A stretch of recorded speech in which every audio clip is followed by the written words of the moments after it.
সাধারণত শুধু 1 থেকে 2 জন পাইলট থাকে। এটি খোলা মাঠে বা খেতে খামারে বিধ্বস্ত হলে সর্বোচ্চ 2 থেকে 4 জন হতাহত হতো। কিন্তু ঘটে গেছে লোমহর্ষক ঘটনা। স্কুল মাত্রই শেষ হয়েছিল, কিন্তু তখনও সবাই বের হয়নি। অনেকে আবার কোচিংয়ের ক্লাস শুরু করেছিল।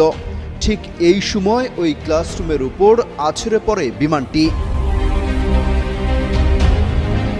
সোমবার দুপুর 1:30টার কিছু সময় পরই মাইলস্টোন স্কুল অ্যান্ড কলেজের একটি ভবনে বিধ্বস্ত হয় বিমানটি। এ বিষয়ে মাইলস্টোন কলেজের হিসাব বিজ্ঞান বিভাগের সহকারী অধ্যাপক সবুজ মিয়া বলেন, স্কুলের দোতলা ভবনের প্রবেশ মুখে বিমানটি বিধ্বস্ত হয়। তখন স্কুল ছুটি হয়ে গেছে, কিছু শিক্ষার্থী বের হয়ে গেছে, অনেকে ভেতরেই ছিল। বিমানটি বিধ্বস্ত হওয়ার পরপরই আগুন ধরে যায়। মুহূর্তেই ধোঁয়ার কুণ্ডলী বের হতে থাকে সেখান থেকে। আশপাশের এলাকা অন্ধকার হয়ে যায়।